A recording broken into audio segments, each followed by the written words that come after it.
사랑하는 성도님, 우리가 믿음을 가지고 살아간다는 것은 어떤 의미일까요? 우리가 믿음으로 살았던 대표적인 인물을 든다면 아브라함을 들 수가 있습니다.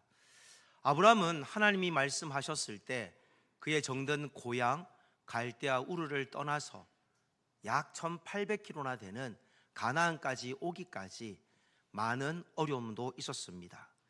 때로는 흉년도 경험했고요, 때로는 아버지를 떠나보내야만 하기도 했고요.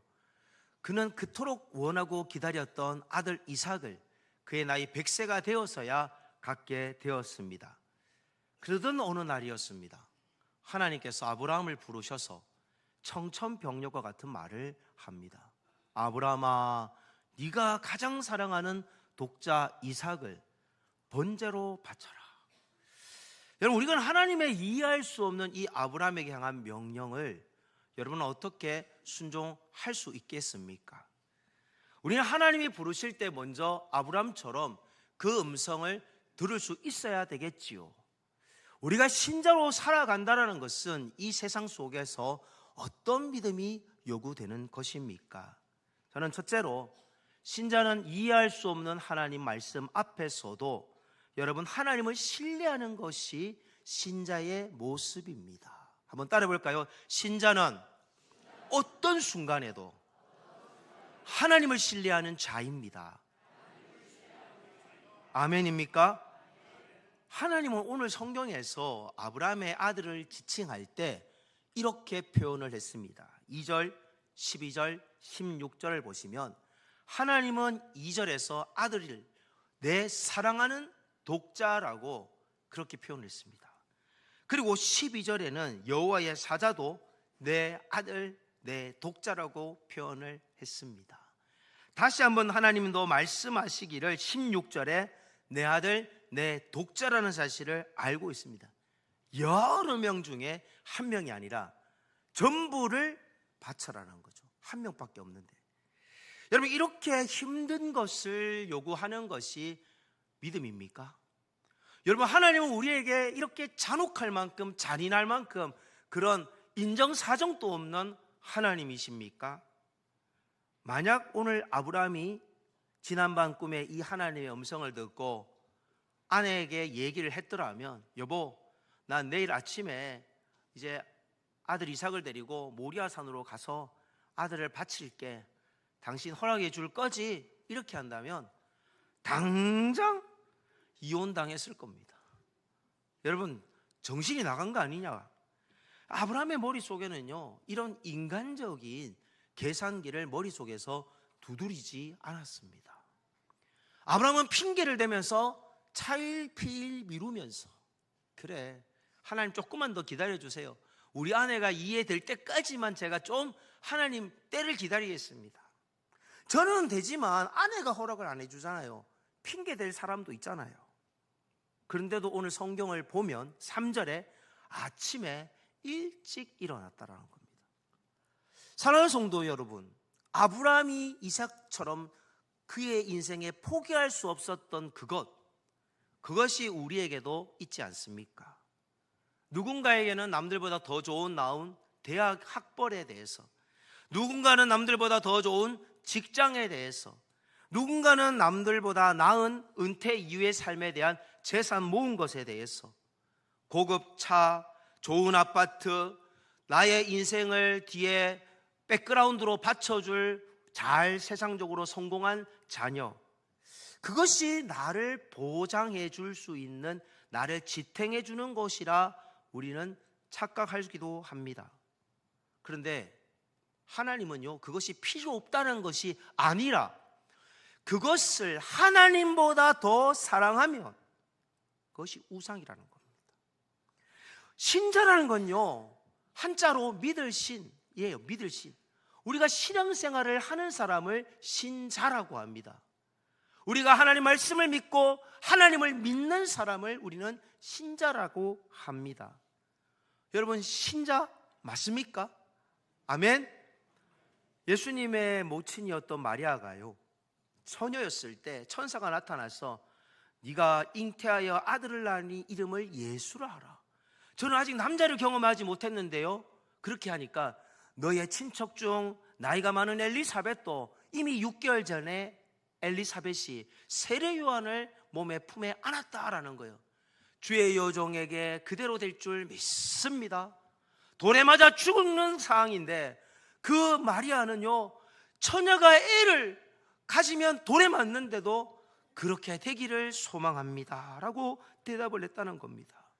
누가복음 1장 37절, 38절, 35절에 보면 하나님의 모든 말씀은 능하지 못하심이 없느니라. 한마디로 능치 못하심이 없다. 말씀대로 내게 이루어지기를 바랍니다. 결국 그렇게 믿은 여자들에게 세례 요한의 어머니가 되고 예수의 어머니가 되는 믿음의 축복을 받게 되었습니다. 사랑하는 성도님, 우리가 우리의 삶에 하나님의 기적이 경험되어지려면 하나님을 신뢰함이 필요합니다. 오늘 신자들 중에 예배를 드리고 찬송을 드리고 헌금을 드리고 주일 1시간 하나님 앞에 예배를 드리는 이것도 귀하지만 하나님이 진정 원하는 것은 내가 가장 사랑하는 것을 내려놓는 겁니다. 오늘 아브라함이 하나님이 가라한 그 모리아산을 향하여 걸어갑니다. 온갖 마음의 생각이 들었을 것 같지 않습니까? 진짜 하나님 내가 바치라는 걸 제대로 들은 거 맞는지, 아내 그 이거 나중에 어떻게 설명을 하지? 이 하인들을 어떻게 떼놓고 내가 모리아산에 올라갈 수 있을지, 아들 이삭이 도망가지는 않을지, 내가 포박을 했는데 아버지 미쳤냐고 그렇게 나를 오히려 칼을 두고 나를 죽이려고 하는 것은 아닐지 온갖 생각이 들었겠죠. 제가 지난주에 제자반 수업 시간에 이런 질문을 던졌습니다. 여러분 집에도 혹시 반려견을 키우는 분들이 있으면 한번 손을 들어 주시겠습니까? 예, 아유 감사합니다. 귀한 마음입니다. 반려묘를 키우는 분들, 예, 귀한 마음입니다. 자, 그런데 여러분은 그렇게 반려견을 산책을 하루에 어느 정도 합니까? 질문을 제가 드렸더니 적게는 10분, 가족 돌아가면서 10분, 30분 담당자들이 있더라고요. 출근할 때, 퇴근할 때, 퇴근하고 나서 뭐 이런 담당자들이 다 집에 있어요. 근데 어떤 분은 1시간 이상은 해줘야 된다는 거예요. 자기 반려견은. 여러분 그 강아지 사랑하는 그것을 위해서도 1시간 개와 산책을 하는데 하루에 여러분은 하나님과 얼마나 영적으로 산책하십니까? 라고 질문을 드렸습니다. 하나님하고 개가 두 개를 놓고 본다면 어느 게 더 소중한가요? 아니 개를 안 키우는 분들에게는 예를 들어서 여러분이 가장 좋아하는 핸드폰, 여러분 핸드폰과 하나님 중에 여러분은 얼마나 소중한 것을 교제하고 계신가요? 신자인 우리는 오늘 아브라함의 삶을 통해서 알 수 있는 것이 우리가 모리아산과 같은 각자의 올라가야 될 그 믿음의 고백 앞에서 조금씩 내가 방황하고 갈등하며 내가 내려놓지 못하는 이런 고민 앞에 하나님은 조금씩 우리가 믿음으로 반응하면 우리의 마음을 만져주셔서 우리의 생각을 바꾸는 거예요. 아, 우리 아들 하나님이 살려주시겠구나. 그런 믿음이었던 거죠. 오늘 화면에 나오지 않지만 5절에 보시면 이에 아브라함이 종들에게 이르되 너희는 나귀와 함께 여기서 기다리라.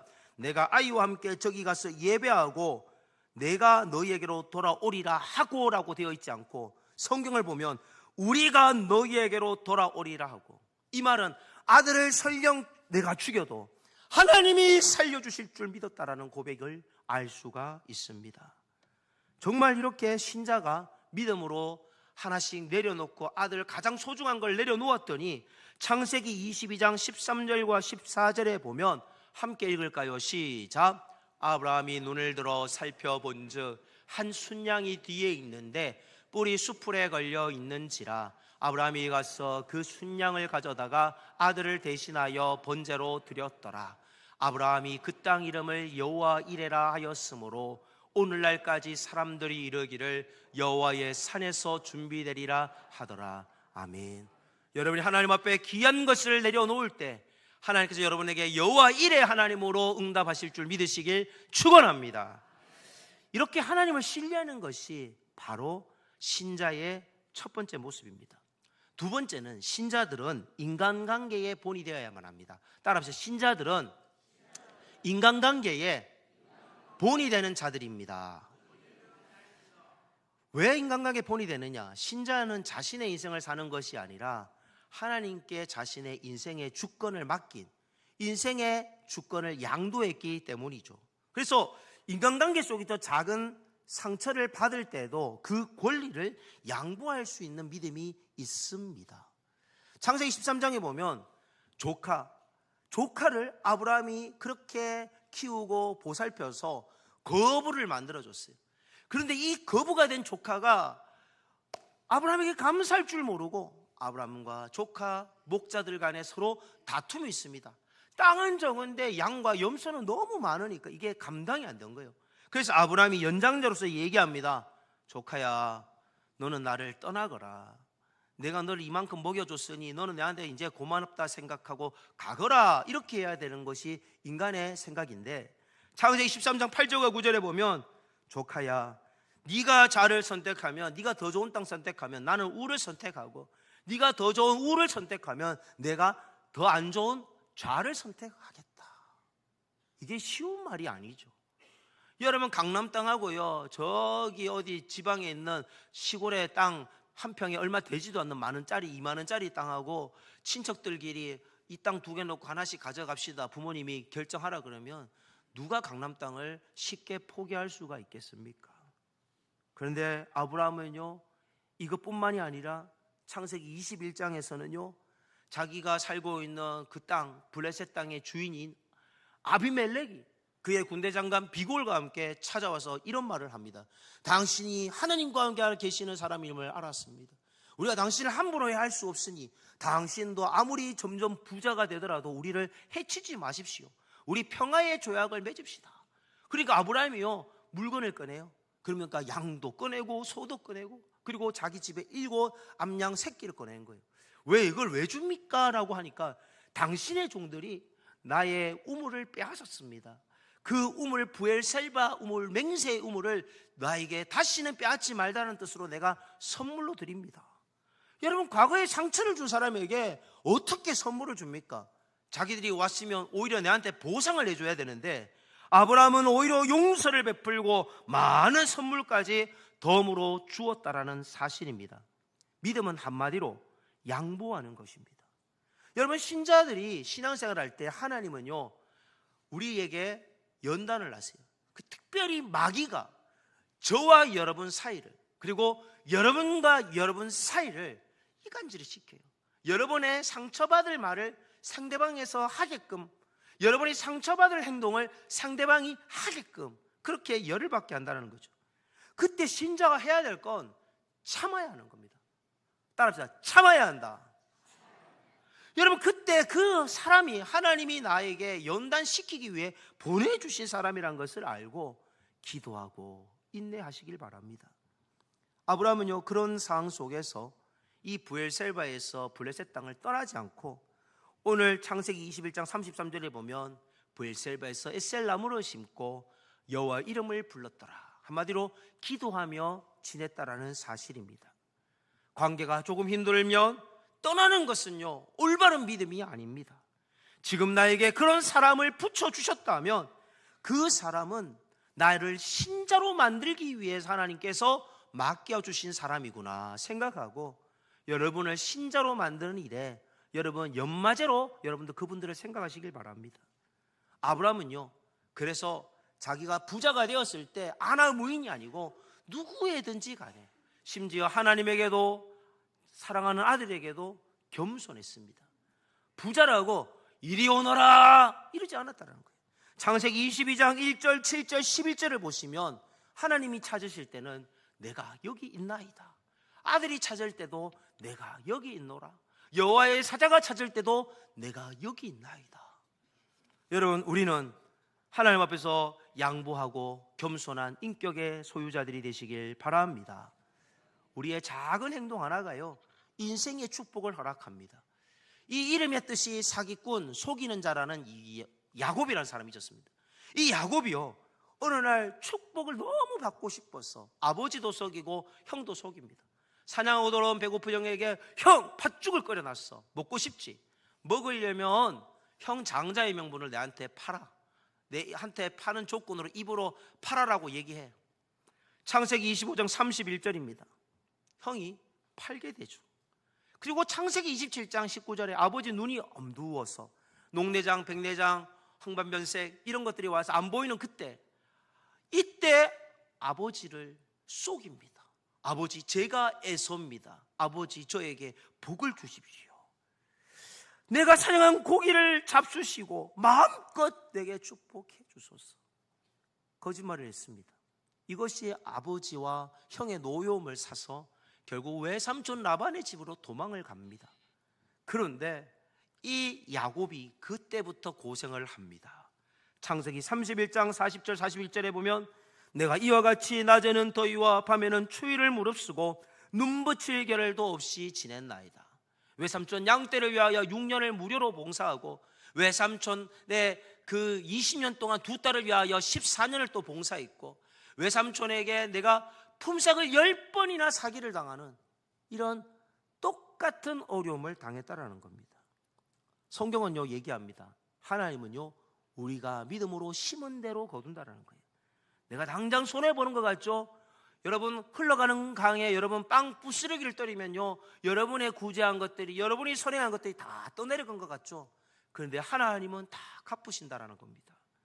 고린도후서 9장 6절에 보면 적게 심은 자는 적게 거두고 많이 심은 자는 많이 거둔다. 갈라디아서 6장 7절과 9절에도 사람이 무엇으로 심든지 그대로 거두리라. 우리가 선을 행하되 낙심하지 말지니 포기하지 아니하면 때가 이름에 거두리라. 야고보서 3장 18절 함께 읽겠습니다. 시작. 화평하게 하는 자들은 화평으로 심어 의의 열매를 거두느니라.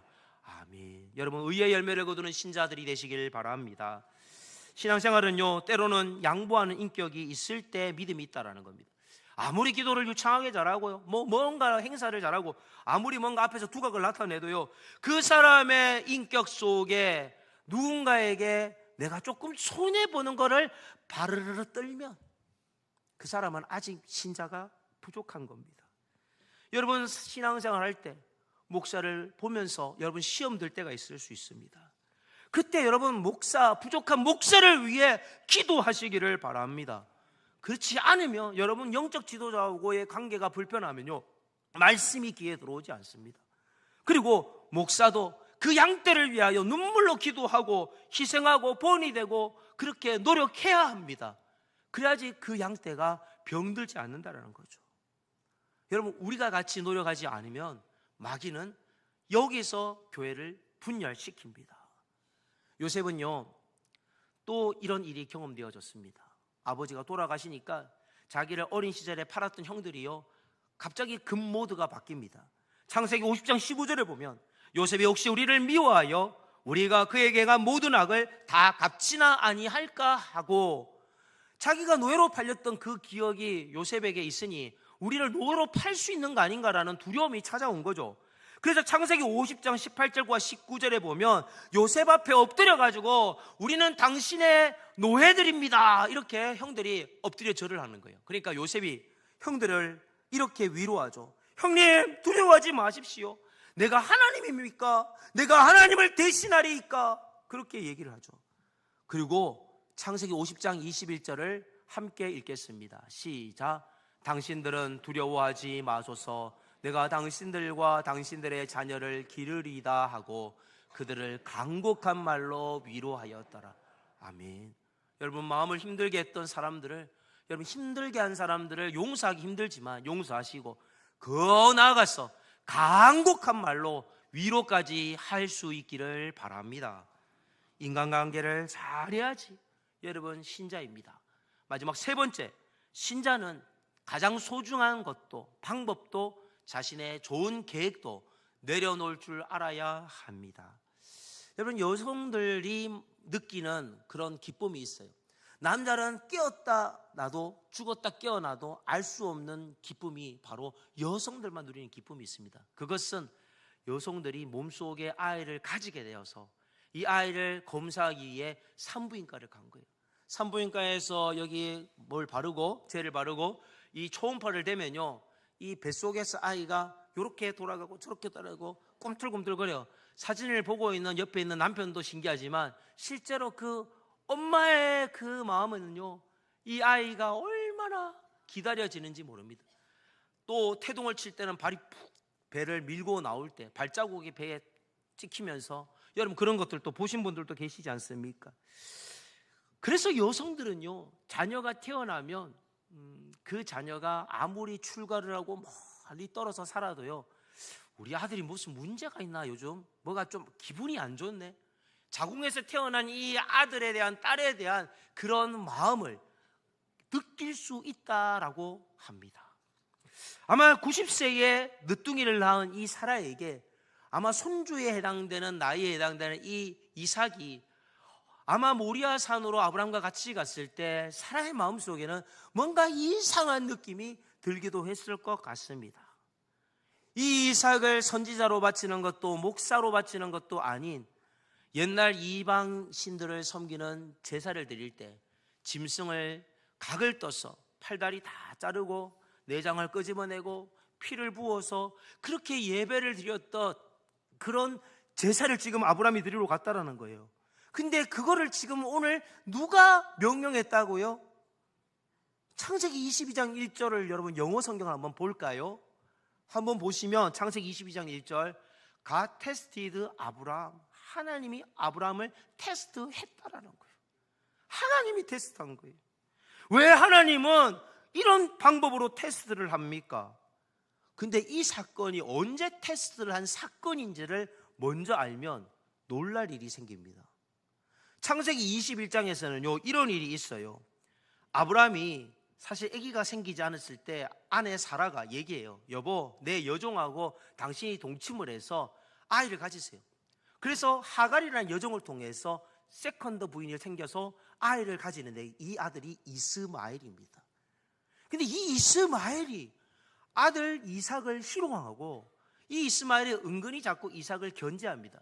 집안에서 하갈이라는 세컨더 부인과 이 자기의 본 부인인 이 사라 간에 보이지 않는 신경전이 있는 겁니다. 아브라함이 미칠 지경인 거예요. 그런데 하나님께서 얘기하죠. 하갈을 보내라, 이스마엘을 보내라, 들에서 살지라도 내가 다 책임질게.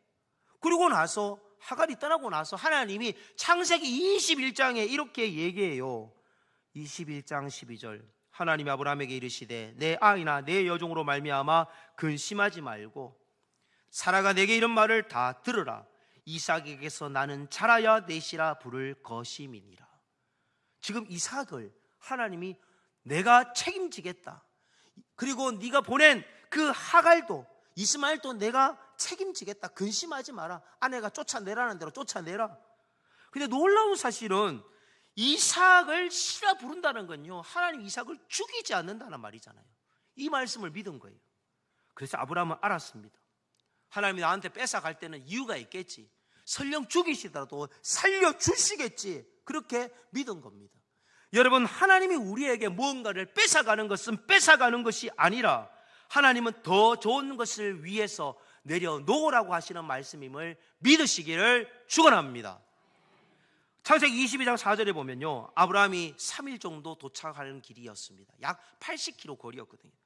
그런데 이 밤에 또 낮에 계속 고민을 해요. 어떡하지? 내가 진짜 이걸 순종해야 되나 말아야 되나? 그렇게 고민하고 고민해서 모리아산을 바라보면서 그는 하나님의 뜻을 깨달은 거예요. 하나님께 맡기자. 여러분, 우리 인생에 어떤 어려움이 있을 때마다 여러분의 모리아산을 바라보면서 여러분 한 걸음 한 걸음 나아갈 때 온갖 생각이 다 들 거예요. 아니야, 하지 말자. 아니야, 순종하자. 아, 하나님이 살려주시겠지. 아니야, 죽으면 어떡하지? 이 하인은 어떻게 하지? 뭔가 여러분 인간의 생각이 날 때 그때 다 맡기고 하나님만 바라보고 여러분 내려놓고 가시기를 소망합니다. 그러면 하나님이 그 목적지에, 오늘 생각하지 못했는데 순양을 수풀에 딱 걸리게 해가지고 뿔이, 거기서 그 순양으로 번제를 드릴 수 있도록 하나님이 예배해 놓으신 거예요. 그게 바로 여호와 이레입니다. 우리 인생에 어려움이 있을 수 있죠. 때로는 건강에 어려움이 오고 경제적인 어려움이 오고 관계에 어려움이 올 때, 여러분 그런 문제들을 하나님 나 어떡하라고요? 여러분 어떤 순간이든 하나님 문제 생각하고 하나님 이렇게 이번 한 주도 살아가시기를 바랍니다. 운전을 할 때든 여러분 무슨 일을 하든 그렇게 하나님 이름 부르고 고민을 생각하시면 하나님이 해결해 주신다는 겁니다. 청년들은 A+ 학점을 받아야 되는데, 대기업을 취업해야 되는데, 결혼을 해야 되는데, 내 집은 언제 장만하나, 임신도 돼야 되는데, 출산을 무사하게 해야 되는데, 애가 무탈해야 되는데, 자녀를 건강하게 키워야 되는데, 자녀가 좋은 대학 가야 되는데, 자녀가 좋은 데 시집 장가 가야 되는데, 또 직장을 다니는 내 남편이 좋은 회사로 다시 점프를 해야 되는데, 내 노후는 어떻게 살아야 되냐, 이런 여러 가지 질문들이 있습니다. 그때 오늘 우리에게 하나님은 질문합니다. 너도 이삭과 같은 그 고민 앞에 네가 왜 이삭을 붙잡고 있냐? 하나님 앞에 우리가 내려놓는 것은 포기가 아니라 하나님 앞에 거룩한 양도권을 부탁드리는 것입니다. 하나님의 도우심을 받는 것입니다. 히브리서 11장 19절 말씀을 우리 함께 믿음으로 읽겠습니다. 시작. 그가 하나님이 능히 이삭을 죽은 자 가운데서 다시 살리실 줄로 생각한지라. 아멘. 여러분, 오늘 우리에게도 죽은 것과 같은 건강, 여러분 경제의 문제, 사업의 문제, 여러분의 사업장, 영업장, 여러분의 직장의 모든 문제를 하나님께 맡기시기를 축원합니다. 아브라함은 오늘 이렇게 순종했을 때 보너스의 복을 받아요. 아브라함만 믿음이 자란 게 아니라 같이 있는 사람도 믿음의 복을 받은 거죠. 성경을 읽어보면요, 이삭이 자란 것, 대표적인 것 딱 2개가 있어요. 첫 번째는 아버지가 죽이려 할 때, 아버지 미쳤습니까? 네가 왜 죽어야 됩니까? 이렇게 반항하지 않고, 아버지 저를 죽여주세요, 이렇게 눈을 질끈 감고 있었던 거죠. 2번째는 장가를 가려고 아버지가 종을 보냈는데 어떤 여자를 데리고 올지 궁금해서 들에서 기도하면서 묵상을 하고 있었습니다. 그때 하나님께 기도하고 있어서 결혼했던 그런 장면들이 성경에 나옵니다. 아마 대표적으로 이삭이 잘한 거 2가지예요. 근데 놀라운 사실은요, 아브라함이 잘했던 것을 이삭도 따라했고, 아브라함이 실수한 것을 이삭도 따라하더라는 거죠. 아브라함 애국에 갔을 때 남자들이 자기 하나 뺐을까봐 내 누이라고 거짓말을 했는데, 동일하게 이삭도 그랄 땅에 들어갈 때에 자기 아내를 뭐라고요? 누이라고 거짓말하는 거예요. 여러분, 이것이 똑같은 모습입니다. 우리가 부모로서 자녀들에게 믿음의 좋은 선례를 남기면 자녀가 복을 받고, 내가 믿음으로 결단해야 될 때 결단하지 못하면 자녀도 믿음으로 살아가지 못하는 겁니다. 사랑하는 성도 여러분, 여러분의 자녀가 잘 되기를 원한다면 인생에 흔들릴 때 그때 잡아주시기를 바랍니다. 여러분, 만약에 아브라함이요 사라에게 도움을 받았다면 어떻게 됐을까요? 믿음 없는 사라에게 도움을 받았다면요, 당신 지금 제정신이냐고, 어떻게 이삭을 바치냐, 결국 못 바치는 거예요. 하인들에게 같이 끝까지 정상까지 갔다면, 주인님 왜 이러십니까? 제정신입니까? 말렸을 겁니다. 여러분, 그렇습니다. 어떤 어려운 일이 생겼을 때 부탁하고 물어보고 말해야 될 대상이 있는데, 믿음 없는 사람에게 여러분의 고민을 말하지 마시기를 바랍니다. 여러분의 믿음마저도 추락한다는 거예요. 어떤 영적 지도자든지 여러분 그 지도자의 하는 말이 하나님의 종이라면 물으시고, 엉터리로 말하는 지도자라면 묻지 마시기를 바랍니다. 저는 오늘 말씀을 맺습니다. 3가지를 말씀을 드렸습니다. 신자는 어떤 순간에도 하나님을 신뢰하는 자입니다. 신자는 인간관계에서도 본이 되어야만 합니다. 신자는 가장 소중한 것도 자신의 방법도 계획도 내려놓을 줄 아는 자가 되어야만 합니다. 사랑하는 성도 여러분, 아브라함이 독자 이삭을 바쳐요. 그 독사 이삭을 바친 곳이 모리아 산이죠. 그런데 훗날 솔로몬이 그곳에 예루살렘 성전을 짓습니다. 7년 동안 헌신을 드리죠. 아브라함이 가장 소중한 것을 바쳤던 그곳에 그의 후손이 헌신을 드리고, 그 모리아산 중심부로부터 약 수백 미터 떨어진 이 골고다 언덕에 예수님께서, 하나님 보내신 가장 사랑하는 독생자 예수님을 우리에게 사랑한다라고 보내주신 것처럼, 아브라함도 오래전에 그의 아들 이삭을 하나님 앞에 사랑한다고 드리는 모습으로 성경은 해석을 합니다. 하나님이 아브라함이 이삭을 바칠 때의 마음을 아신다라는 거죠. 그리고 오늘 우리에게 내가 너희를 사랑하여 내가 내 아들을 주었다라고 주님은 말씀하시면서, 하나님 앞에 여러분이 어떤 모습으로든 나가기만 하면 하나님이 힘주시고 붙잡으시고 인도하심을 믿는 신자님들이 되시기를 바랍니다. 창세기 22장에 보면 이 16절부터 18절에 이런 복을 주시는 거예요. 내가 이같이 행하여 내 아들 내 독자도 아끼지 아니하였은즉, 우리 17절부터 18절 함께 읽습니다. 시작. 내가 내게 큰 복을 주고 내 씨가 크게 번성하여 하늘의 별과 같고 바닷가의 모래와 같게 하리니 내 씨가 그 대적의 성문을 차지하리라. 또 내 씨로 말미암아 천하 만민이 복을 받으리니 이는 내가 나의 말을 준행하였음이니라 하셨다 하니라. 아멘. 오늘 이 말씀처럼 하나님 말씀을 준행함으로 신자가 받는 복을, 여호와 일의 복을 받는 우리 모두 또 성문을 얻는 복을 받으시기를 축원합니다.